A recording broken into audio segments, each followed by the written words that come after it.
Recording in progress. I pledge allegiance to the flag of the United States of America and to the republic for which it stands, one nation, under God, indivisible, with liberty and justice for all. Thank you. Roll call, please, Sienna. Councilmember Johnson? Here. Councilmember Losi? Here. Councilmember Stanfield? Here. Mayor Pro Tem Trent? Here. Mayor Long? Here. Thank you. We do have one introduction of a new conference center coordinator tonight.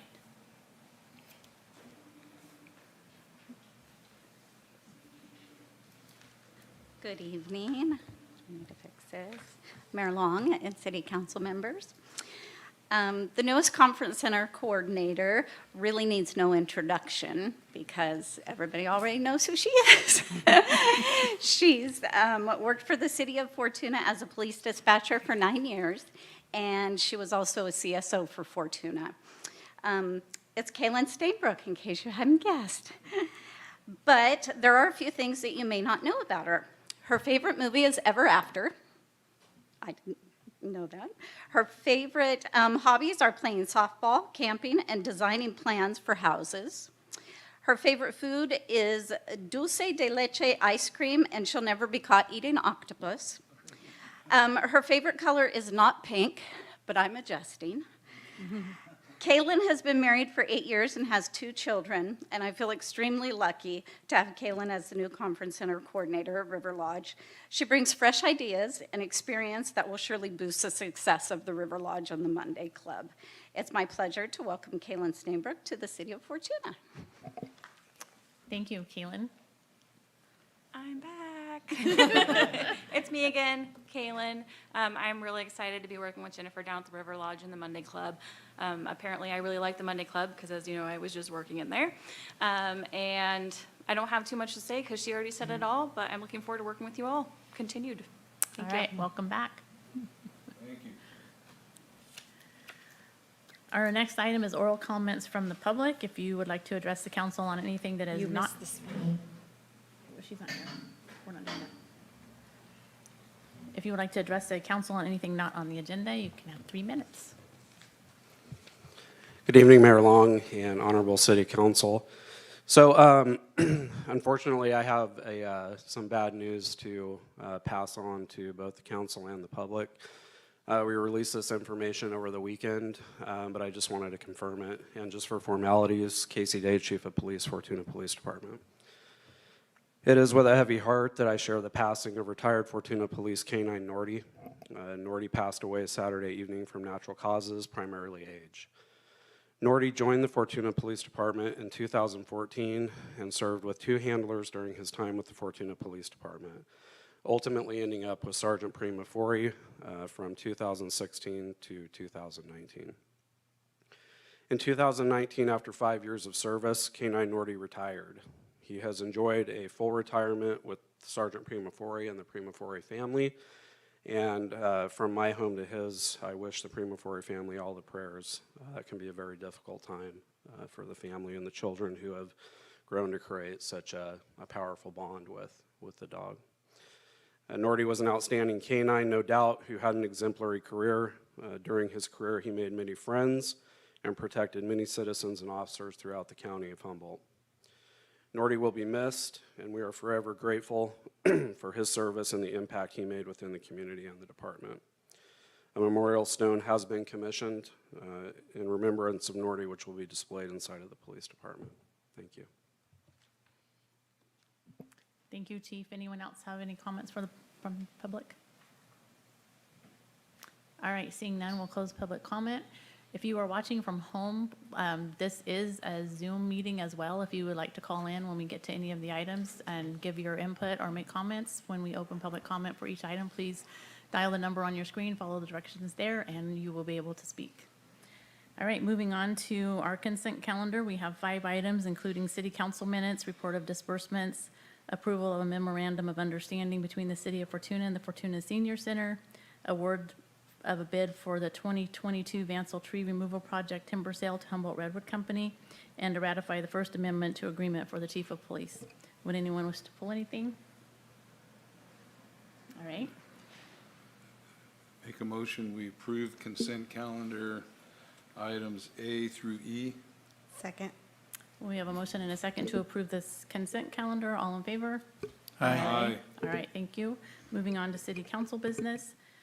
Public hearing for the second reading to consider amendment of the Fortuna Municipal Code regarding state mandated procedures for SB 9 urban lot splits and two-unit projects by amending Title 17 zoning regulations of the Fortuna Municipal Code, Chapter 17.09, state mandated procedures, and Title 16 subdivision, Section 16.04.070, urban lot splits, Ordinance 2022-752.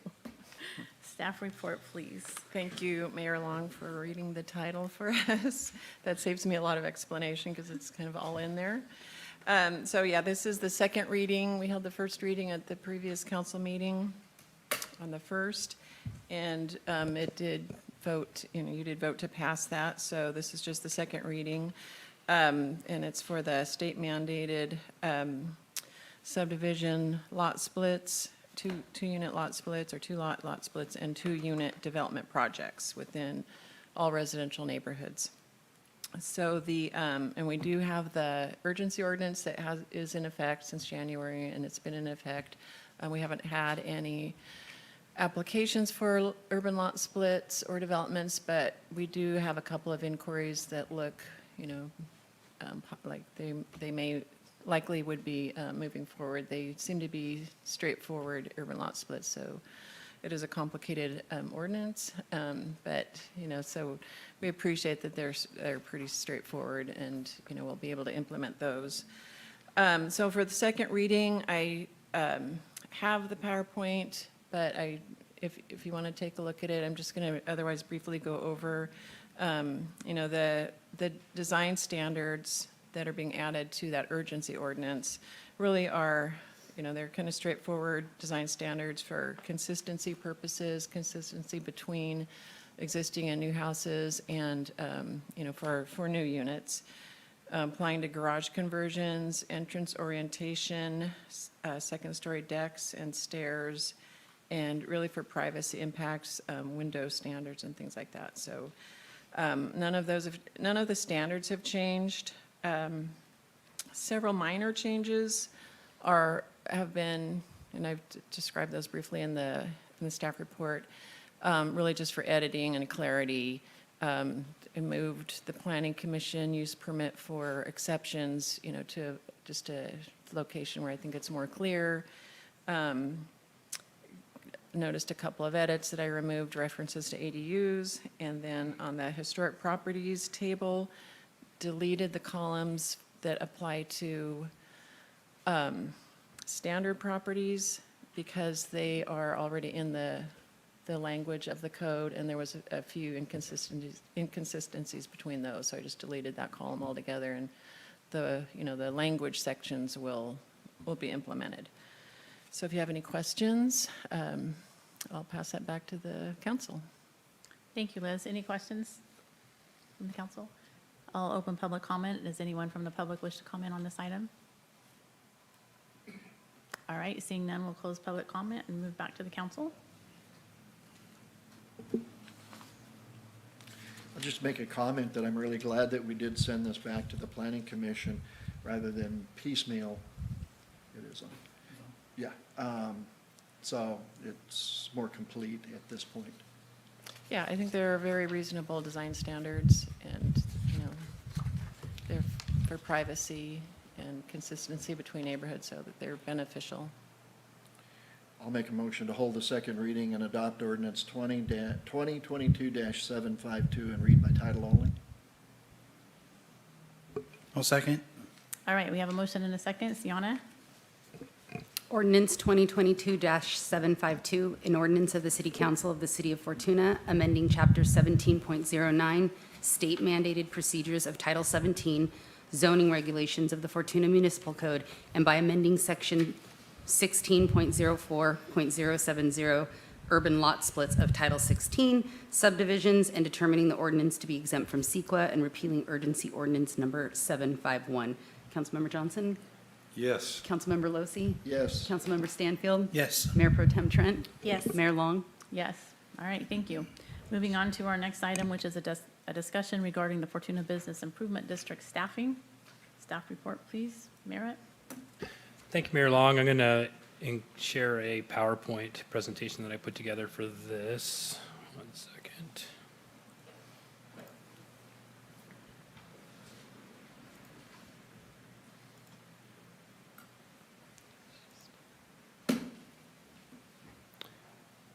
It's a little tricky with the Zoom on here.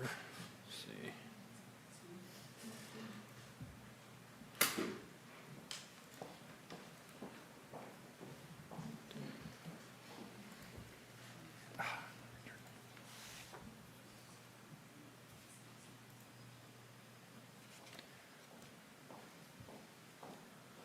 What are you trying to share? I was trying to share.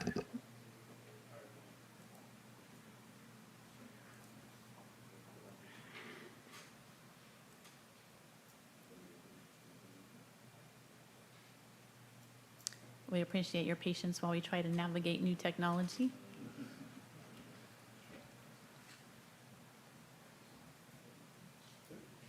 Thanks for your patience. We're still working through all of We've got it. our new system. So if the council remembers at our last city council meeting, the council provided direction to contract with the chamber to complete a subset of events, a number of things that FBID historically had done, including the kids-free movies, the Al Gray lighted parade, some new decorations for downtown in a subset. So what was really left is that because the chamber wasn't going to take on, the full FBID slate of responsibilities, that leaves a fair amount of administrative and other work that the city can do to complete the remainder of the work that needs to be done that's not included in the chamber agreement. And so really what I wanted to bring back for discussion, and I don't expect to take too long, is just how staff would like to approach completing those remaining tasks that are not being subcontracted or included in MOU with the chamber. So what staff is considering at this point is we'd like to hire a full-time person. We don't think that the amount of work necessary to do the remaining tasks would be, it'd be necessary to have a full-time person. But, so we would like to budget for hiring a part-time person for up to 29 hours a week. And if necessary, we could assign that employee other administrative tasks that aren't part of the FBID budget, to reduce the number, to keep the number of hours at 29 and to have somebody on board working a reasonable amount of hours. Some of the tasks that, and I don't expect you to read all these, but this is just a list of tasks that an employee would do, or it would be necessary to complete. But one of them would be to organize and provide administrative support for the FBID Advisory Committee. We're going to have to seat a new advisory committee, and then there will have to be the oversight and development of agendas and overseeing those meetings. There's a number of other programs aside from what the chamber is doing that could be implemented and other additional programs completed this year. There'd be monitoring and development of a budget, administering and overseeing the MOU with the chamber. And also I'd hope that this position could participate in some of the planning work that the chamber is going to do some of those different events and the parade. They could also, one of the things that came up at the last meeting is really kind of laying out some of the ground rules for the core areas on expenditures. This position could assist the core areas with event planning, marketing, and then general support, and also put together the guidelines for spending and reimbursement for the core areas. And also seek to just do the community outreach to seat people in the core areas and have enough people for a subcommittee. If the council recalls, we revised the municipal code to require at least 3 people in each subcommittee, and we've had a problem getting folks to participate. So this person could really be in the point for the outreach. And then organize a concert event or music event. That's one of the purposes in the Fortuna Municipal Code that we really haven't seen FBID do in the past. So that would be a good one for this position to be able to take responsibility for. Also to provide updates and communication with businesses, and then really take the empty retail database that was created with the chamber's retail strategy work, and then maintain that and make that really a city living document of where are our vacant business spaces. Again, that's one of the explicit purposes for FBID in the municipal code that really hasn't been taken on in the past. So it would be good to formalize that, and we have a head start with what's being done by retail strategies. And then create a plan for outreach to the limited English proficiency community. That's another part that'd be good for businesses and also the consumers. And then also consider grant opportunities, and then ultimately present the annual report. That's one of the requirements under Streets and Highway Code, that annual report is completed and presented to the city council for consideration and acceptance. So there's a number of things this position could do and could expand into in the future. In putting together a budget, it's a little bit conservative. We're almost 1 quarter into this year's budget. This really considers an annual budget, but on the left and in the green, you can see the proposed budget. This is what includes how much revenue FBID would have. You can see that there are the assessments and the amount that comes from each of the core area, the amount of matching city revenue, which is also in the budget. So the total revenue for FBID would be $123,000. That includes 50% of that. 50% of that of which is the city match. And then on the expenses side, we anticipate that, we call the position a community business liaison, that we'd have to pay approximately 24 hours a week, 29 hours, so it'd be about $36,000. There's some line items in the budget for training, for the deferred compensation plan, the workers' comp, and then some budget line items for the office expenses, fuel for going various places, a storage unit that currently houses the remnant material left over from FBID, some funding for marketing and promotion, the core area, including the core area disbursement, so that's $16,000. $16,740 is what goes back to the areas. The MailChimp is a program to be able to communicate with the folks that pay the assessment, and some of the other multimedia things that they would need. And then also you can see there's a line item in there for the chamber MOU, which was $16,212. So it looks like the total expenses are about $81,000. Again, that assumes that it's for the entire year. We're already 1 quarter in, so it likely would be less than that. And so with this, there would be approximately $40,000 left out of the approximately $61,000 the city contributes. So this is an approximate budget. So what staff would like to do is get direction from the council to bring back an updated organizational chart and supplemental budget request for the items that are included that I just showed you. And then we could begin recruiting for a community business liaison position, and then seek formal approval for the update to the org chart and the budget at the next city council meeting. And one of the things that's exciting about this position is, I do think it would provide a good opportunity to provide a link between the city and its businesses. There really hasn't been a dedicated position for that. In the past, it fell to FBID, and, as the council knows, FBID was a separate nonprofit corporation. So that's personally one that I'd be excited about, is having somebody to coordinate that relationship with the city's businesses. And, there's other duties that could come into it, whether it's helping businesses with encroachment permits or figuring out different processes. I think it would be a cleaner way, having somebody on staff to be able to help shepherd those businesses through the process, I think would be one of the benefits that isn't really explicit in FBID's purpose, but it'd be one of those things that I think would organically happen, having somebody on staff that has familiarity with the business and also other city staff positions. So, and again, one of the reasons we're requesting direction to go with a temporary position, it's unclear to me what our involvement will be from the business community in the next year. And I think really what we need to see in the coming year is the volunteers from the business community to be on the board, and then also participation with the advisory committee to make this a success. So again, we were hesitant to have a full-time position for this role until we know that it's something that's going to be continued by the council in the future. So that concludes what I have prepared for my staff report, and I'd be willing to take direction from council and the 2 items that I'm looking for on the presentation. So what happens to the $40,000 excess? It's city general funds that wouldn't be applied to the match. So they just would stay in Okay. the general fund.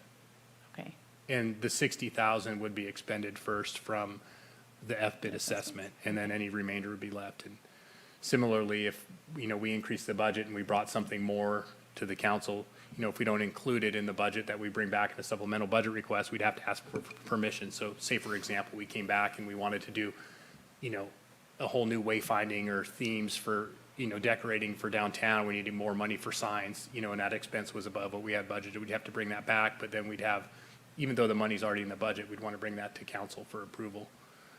So it's possible we could use more or less, but I think right now this is a conservative budget for what we need to do, especially given we're already one quarter just about into the fiscal year. Okay. Anyone from the council have questions? So I'm along the same lines with you about the 40,000. It sounds like once we have an advisory committee, that's much like the Major E Committee, that's where the community has the opportunity to bring ideas on how to beautify downtown or to bring in events or things like that. And then we have that seed money to do that work. Is that That's right. okay? And one of the things that we do have also is we do have the funds that were transferred from EPID to the city when the nonprofit corporation dissolved. So there, I believe it's $26,000 approximately that were transferred to the city. So we really just looked at it on the current year, but those funds could be applied as well. And I think that's something that we'd really want to ask the advisory committee. How do you, make them aware of how many funds are available? What kind of things would you like to see? And that's really where a staff person could kind of start to create ideas and think about, hey, what could we do to promote our businesses? Again, I think the tricky part is going to be getting that involvement. How do we get a subcommittee, for example, for, the Redwood Village core area? Or, now that we've had some key players like Bob Judavine leave Strongs Creek, how can we get that interest and activity level up to have those subcommittees up and running? Mike? Just for clarification, the chamber has some very specific events that they're going to be working on and developing. That's right. And they will have a particular person from the chamber office, whether it's Stephanie or somebody else, who will be working on those events. Some of these tasks that you have outlined will overlap with those events, with whoever is going to be coordinating those. So there will have to be some coordination back and forth between this part-time person and whoever is handling it from the chamber side, correct? My hope would be that this part-time employee could really be the go-between between the chamber and the city. If not, that would be something that would fall to the city manager to really oversee and administer that MOU. But if we find somebody who's capable of working with, has the background necessary, they'd be able to work with the chamber, monitor what's happening, and participate in that process along with the chamber, not really doing the task work. The chamber would do that, but we still have a responsibility for oversight of those chamber activities with MOU. So, understanding what they're doing in the process to fulfill the requirements in the MOU, and that would fall on this position. And so the person, whoever is hired for this position then, would have the clear understanding that it would be temporary, part-time. That's right. It's much like the Economic Development Coordinator. I think that was the title. Jennifer Brown did that position for a short time for the city, but they report directly to the city manager, and it's a part-time temporary position. Thank you. I have a couple questions. Go ahead. First, is there still an audit that's going to be required yearly for FBID? So there won't be an audit. Aaron might be able to say more, but the city finance department would be completing the expenditures. And so that information would be completed in the city audit. There are some additional reporting requirements that the finance department would have, but right now we haven't included city staff time for that. So it would be treated more like a city fund in, like one of any other funds that we have in the city budget, and the expenditures would all flow through the city. So there's not going to be a separate bank account for FBID. It'll just be the city paying for and paying those funds. The one area where we would have to come up with, I don't think it would require a separate audit, but one of the things that we'll have to do is establish guidelines for the spending for the core areas, and how do we track that, and how do we get the summary of expenditures. But I don't think it'll require a separate audit of the core areas, really just an explanation in a summary of their expenditures that gets submitted to our finance department, and that would be incorporated into the city budget. Then my next question was, we talked about helping events or new events with their insurance. So would this be one of the responsibilities of this person? Certainly, they could contribute. A lot of that's going to run through our risk manager and our city clerk and risk manager. I think really just getting, that's one of the areas we need to identify, but I think the central question is, can different events be covered under the city insurance or not? And I think it would be up to the advisory committee if they want to furnish insurance or make a payment to, say, for example, 3rd of July fireworks or Auto Expo. If the advisory committee recommends using FBID funds to cover the cost of an insurance certificate to support that event, I would defer to the advisory committee and their judgment is this the best use of the FBID funds? And so I think for spending decisions, advisory committee, insurance coverage by the city versus, a separate certificate, it would really be in consultation with our risk manager and our risk pool, if it should and can be covered. So I think it's going to be on a case-by-case basis. I don't have a specific answer right now. And then my last question is, where do you expect this person to fall on the pay scale? So we put a pay scale similar to a senior administrative assistant. So I think that ranges from 23 to about $27 or $28. So our budget anticipates the salary of $24 an hour. And that might be tough for a part-time, non-benefited position, but that's, what I think, if we can find the right person who has an interest here, I think it's a fair amount of pay for a job that, has a lot of administrative skills required and then also creativity. So that's what our guess was at what a reasonable pay scale would be for that role. So looking ahead and looking back, we might look at this and say that FBID's future kind of hangs in what the business community participation is for the board and things such as that. I would agree, absolutely. I think the council should really consider, again, the assessment is paid by the businesses to the city, and the city, that has a vehicle, the Streets and Highway Code that allowed the city to create the assessment, and it's for the benefit of the businesses. So I think some of the problems that we've had in the past were due to lack of participation. And I know there's other businesses that are interested in participating, but if our businesses don't step up and, give their viewpoint or volunteer for the advisory committee, I think the council should really question next year whether we continue or not, continuing the assessment. But I think this year we have a good shot. We're going to produce some of the events with the MOU with the chamber. We're going to have a community business liaison. So even though we're a little bit less than a year, we have an ability to demonstrate some of the value that we could bring with this assessment. And ultimately at the end of the year, we're going to complete an annual report, and the council's going to have to decide.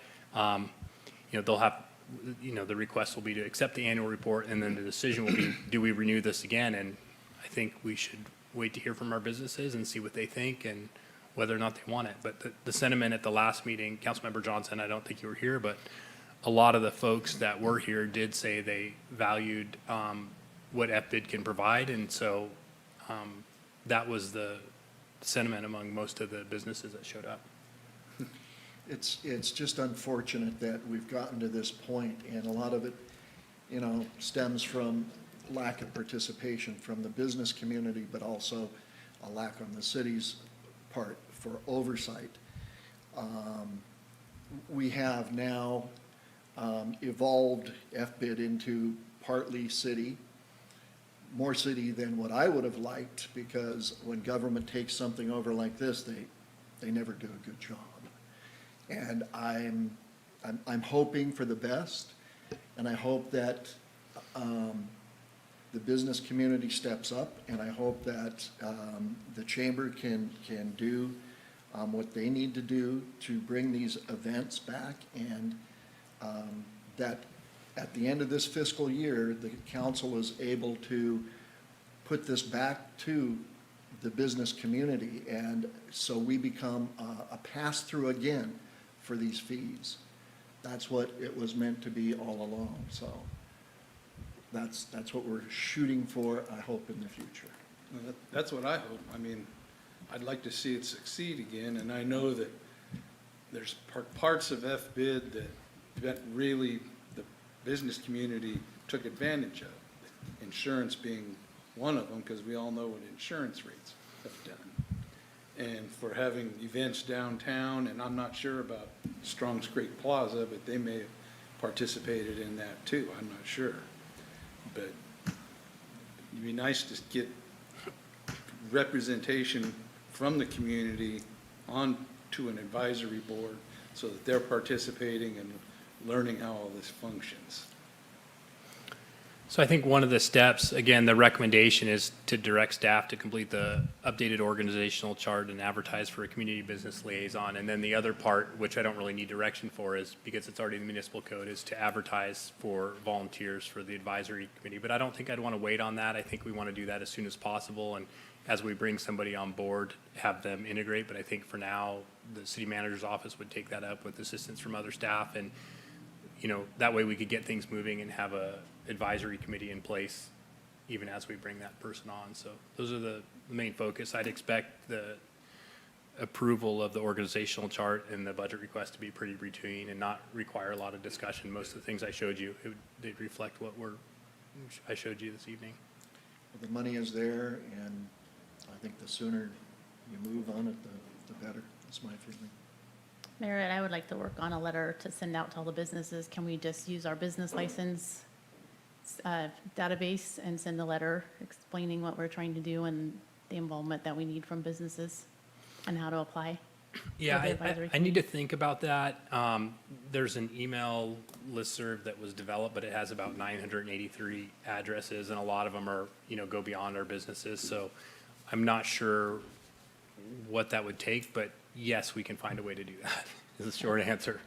And I think it would be good. I think, you know, where the city needs to really do a good job is that communication and outreach. And I think if the city does our part and we let people know and we have that direct and personal outreach, I think we'll get the involvement that we need. Okay. All right, so do we have direction from Merritt to pursue the part-time person? All right. All right, thank Is that all you you. need? Okay. So the next item is city manager's report. You know what, let's go back. Does anybody from the public want to comment on the FBID discussion? All right, just wanted to make sure. Okay, Merritt. So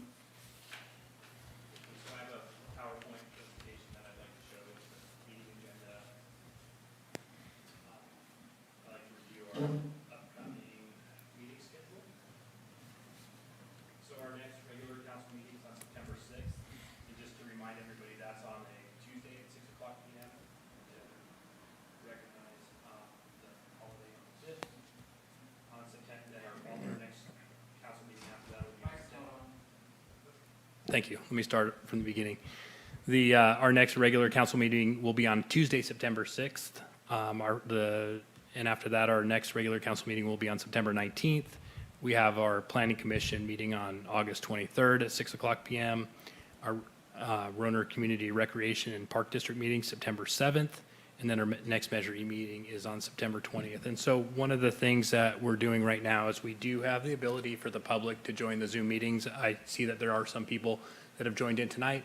We contemplated bringing an emergency ordinance, emergency resolution back to council to be able to allow the council to hybrid into meetings, but I didn't want to proceed with that. It seemed like a lot of that was based on COVID safety protections, and at this point, it seems that we're able to get the participation. It would have really been more for convenience, I think, than the emergency COVID purposes. So for the time being, we're going to allow the public to participate by Zoom, but unless the council feels differently, we're going to have, we will not have the ability, and I don't plan to bring a resolution back to the council for remote participation by the council.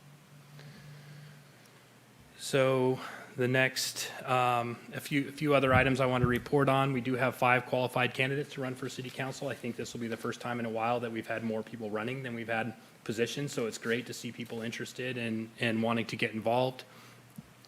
One of the pieces of news we had been working for some time with a developer that was proposing a distribution facility at the mill site, but they ceased work on their project. So, you know, it's a little disappointing, but there's, you know, the one upside to that is that we do have other interested parties, and so that site is getting some attention. I'm very optimistic about other folks wanting to come in with project proposals in the near future, so stay tuned. I think we'll be able to report more back in the future. One of the things I heard from our finance director and via an email recently was that as could be expected, the PERS portfolio didn't function didn't do as well as we'd hoped. So it's just something to keep our eye on for the next year. They lost 6% this year, and I think they were expecting a 5% return. And so when you go, or a 7% return, so that ended up being a 13% difference. So that's one of the things we'll have to watch really closely with the preparation of the budget, and it's something we're thinking about with all of the decisions that we make right now. One of the other things is I will be out the remainder of the week taking vacation time, so our finance director will be acting city manager. A couple other things too, we're making very good progress on our recruitments. We filled almost all of our positions that we've had a hard time staffing for some time, and we actually have people wanting to apply for positions that were already full, so very good on the employment front. And then the last thing is I hope to bring back an MOU with the Chamber of Commerce. They've agreed to make a website and help manage the people mover in exchange for, I think, 15% of the proceeds. So Renee has some really good ideas with the Chamber for booking that, and it'll take some of the burden of doing that off of city staff. So that's another thing that we'll be bringing back pretty soon. The city would have the responsibility for inspecting it and storing it, which was a problem for the people mover in the past, and then the booking and use part would be done by the Chamber. So another collaborative project with the Chamber that I think will be good for the city and the Chamber. That's all I have to report. So can the council join via Zoom without a resolution? I mean, The council can, when would a council member be able to join via Zoom for a meeting? not as a voting member, but as a member of the public participating in the meeting, but unless we pass it, and Sienna may be able to help me out with that, an emergency resolution recognizing the COVID emergency, then the council would only be able to listen in on the meeting but not vote. Well, then what's the point?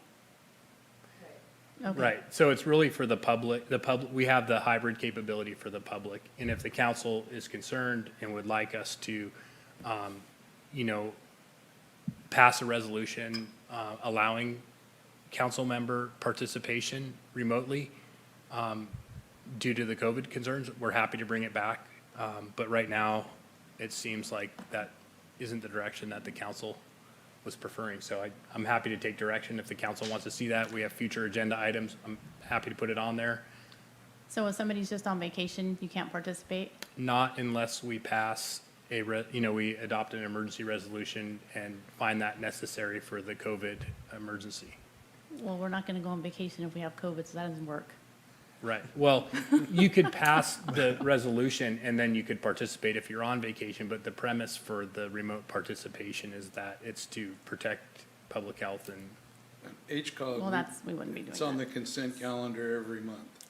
It just passed. Ryan, our city attorney, Ryan Plotz, is also, pardon me, joined via Zoom, but I think the idea is that you can't vote as a quorum if there is a remote council member. So unless we adopt the emergency ordinance stating the ongoing state of emergency based on COVID restrictions, then you have to be present to vote, physically present, but the public can participate via Zoom option. So I'm still trying to find out why would we not pass that resolution? I guess I'd just ask the council for direction. If you feel that we need to, if it's really, I'll take the direction of the council. If the council would like to pass a resolution recognizing the COVID emergency and the need to participate remotely, we'll bring it back at the next meeting. And if not, then we'll require attendance in person of the council members. It's an option for council members as well as for the public. And it's my understanding, and Sienna would know more about this as far as direction from the state legislature, that there's been discussion about making those kinds of moves permanent without having to declare an emergency and have a resolution every month or every 30 days. Well, I cannot imagine our council not coming in public and wanting to participate from home. That defeats the whole purpose of being visible and available to your public.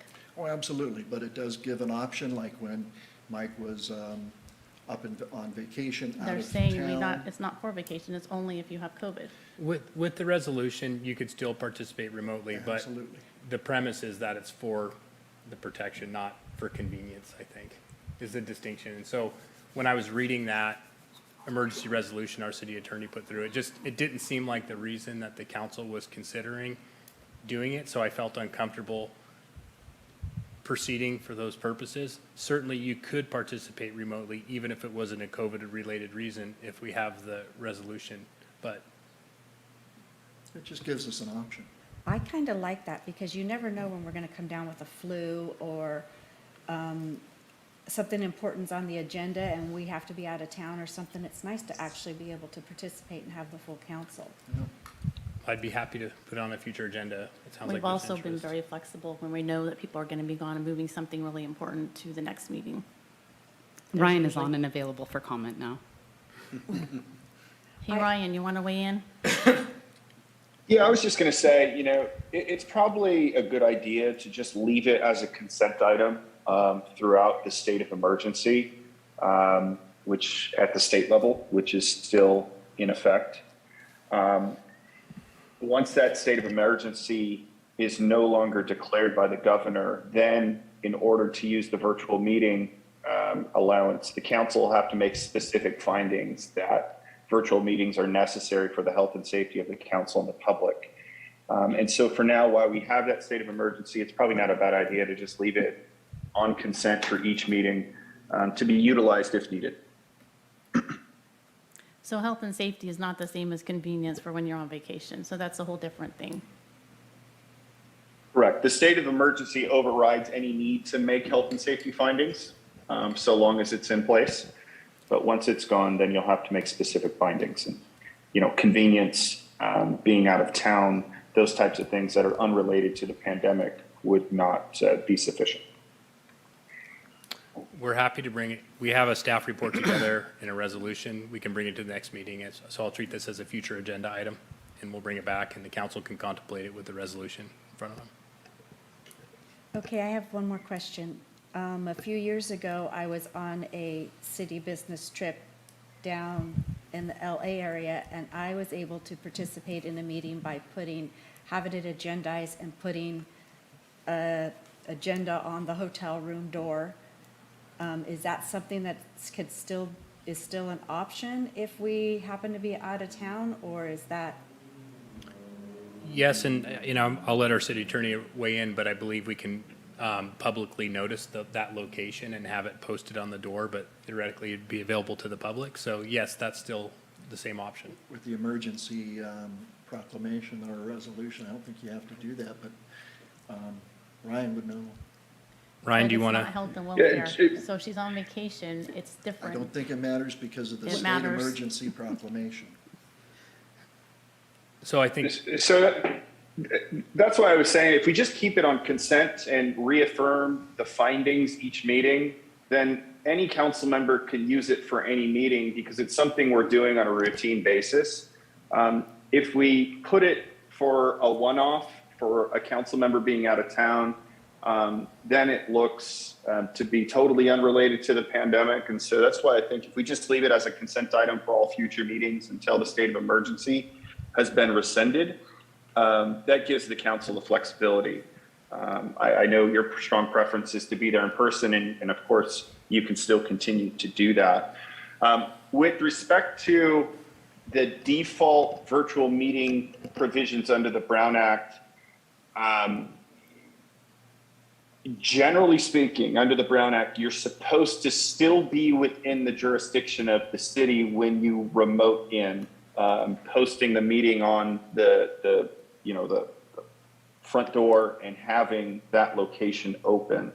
And so traveling down south and posting it, on a hotel room door would not pass muster under the default Brown Act provisions.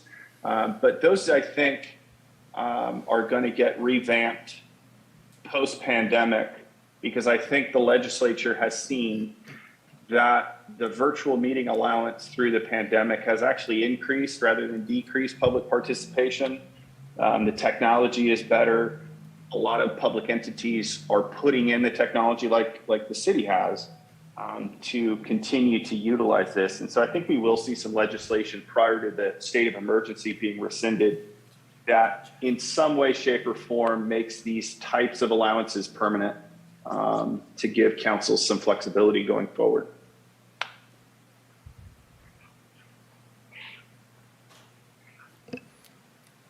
Based on what I've heard, I think we'll include this as a future agenda item. Thank you. All right, moving on to future agenda items. Anything else? Just an item for discussion. Chat. Sienna, somebody's on the chat. What do we do about that? Can we read it into the record, or? I don't know if Sienna knows this. There was a message from Supervisor Bushnell just saying that it was the same for the board, that they're not able to vote remotely. And then it was a message from Ryan.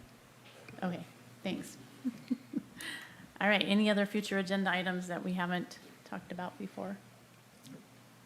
All right, city council reports. Mike Johnson.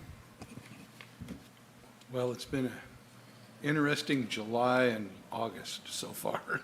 I got to participate in 2 of the 3 events in July, and it was a great, both of them came off great.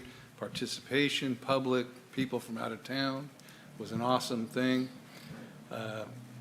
The policy committee meeting that I was scheduled to go to in Long Beach was canceled, so that's not on the agenda anymore. I don't have to do that. We do have an HCOG meeting this coming Thursday. The one in July was canceled, so I'm looking forward to that. It's kind of like this one. It'll be short, a lot of consent items, and some discussion. I'm looking forward to that. And then our Redwood Division meeting coming up at Point Arena. That'll be a nice segue back into Cal Cities. So at this moment, that's all I have to report. Thanks, Mike. The other Mike. Thank you. Going back all the way to June 23rd, I had a Redwood Coast Energy Authority meeting, and the directors decided to continue the meetings via Zoom because none of the various venues that we were looking at were available to host monthly meetings, and there's still concern about COVID by the directors. We received a annual report from Richard Engel regarding the MOU between RCEA and Humboldt Sawmills, which we're required to do annually on long-term contracts that are 10 years or longer. And the report was mostly the feedstock chips that are used or that comes from that Redwood Sawmills uses. At least 80%, 90% of it does come from Humboldt County. RCEA buys approximately 69% of the electricity that Humboldt Sawmill produces. And the directors approved an amendment to the contract with Sandrini Solar Project. It's a project that I've been talking about over the last year. It's a huge solar project down in the San Bernardino, I want to say, desert. And it looks like the construction is scheduled, tracking to be in advance of the July 23rd extension. So that should go forward, and hopefully we'll be receiving clean energy, clean solar energy from this project. We received a report regarding the Fairhaven Energy Storage Project and included resource output and timelines. This is a 17.25 megawatt battery storage facility that'll be located on the Samoa Peninsula. And then we adopted the 22-23 budget with no changes from the proposed May budget. And under the worst conditions, the authority should end up with about $8 million in reserves.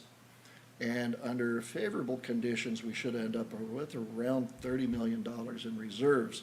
Sounds like a lot of money, and it is a lot of money, but you're talking about a budget with RCEA of right around $100 million. We are advised that into the next fiscal year, we're well hedged, so our costs won't be or shouldn't be as volatile as the market seems to be right now. You probably have noticed fluctuations, mostly going up, with your electric bill in particular. that was about it with RCEA. On July 20th, we had a LAFCO meeting, and the commission moved the Salmon Creek Fire Protection District formation forward. This has been ongoing for the last year, and it will now move to an election for registered voters within the proposed district to whether they support this proposal or not. It'll be supported by a parcel tax of about $75 per parcel annually. And the fire chief reported that it is widely supported within the community of Salmon Creek. This is the Salmon Creek that's down off of Highway 101 down near, Garberville toward southern Humboldt, in southern Humboldt. Commission also moved forward with the Garberville Fire Protection District annexation. This will add about 36,000 acres from the Benbow area, Kimtu Airport, Bear Canyon, Alder Point Road, Richardson's Grove, and the Sproul Creek Volunteer Response Area, and consolidating with that Sproul Creek Volunteer Response Area. There were several individuals who called in supporting the annexation because with the addition of all of this acreage being under now the Garberville Volunteer Fire Department, the cost of insurance is going to come way down, in particular for commercial establishments. It was amazing the amount of money, and some of the business owners told us how much they were paying. It's astronomical down there just because of the fire danger, wildfire danger that they're facing down there. That's all I have. All right, thanks, Mike. Jeremy? So we've already discussed FBID, but I did want to just say thank you to several community members, either interested members of our community in general or business owners that stopped by my office to discuss the FBID prior to our special workshop a week ago. So feel free to do that or continue to do that. My door is always open for that kind of conversation. Last week, we were supposed to have our Park and Rec Commission meeting. There wasn't enough new business on the agenda to hold the meeting, and our director was on vacation, much needed, much deserved after such a busy season and rodeo week and auto expo and kitty camp and all the things that they do all year round. And I noticed that there was several new soccer fields striped for the soccer season, and that there's a lot of practices going on there. So you can definitely see, if you pay attention at all, you're going to see that our Parks and Rec department is hard at work. Other than that, I think that's all I have to report as well. All right, thanks, Jeremy. Tammy?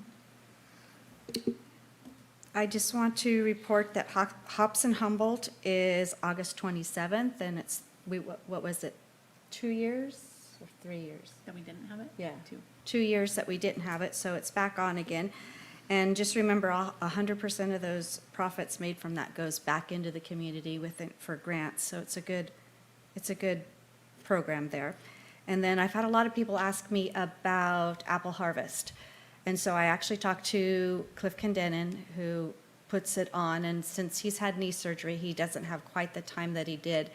This year, it will happen. It just may be a little bit smaller, and unfortunately, there won't be any hay rides. So, but it is still going to happen, so I was happy to hear that, and that's all I have to report. All right, thanks, Tammy. So I haven't had a whole lot of meetings since our last council meeting. I am also attending the Redwood Empire Division of Cal Cities on Friday in Point Arena, so that will be fun to see everybody and catch up with all of the other council members in the area. We do have one closed session item, conference with legal counsel, anticipated litigation, initiation of litigation pursuant to paragraph 4 of subdivision D of section 54956.9. We have one case. If anyone would like to comment on that item, now would be the time. Seeing none, we need a motion to adjourn to closed session. Motion to adjourn to closed session. Second. All right, we have a motion and a second to adjourn to closed session. All in favor? Aye. All right, thank you guys for coming.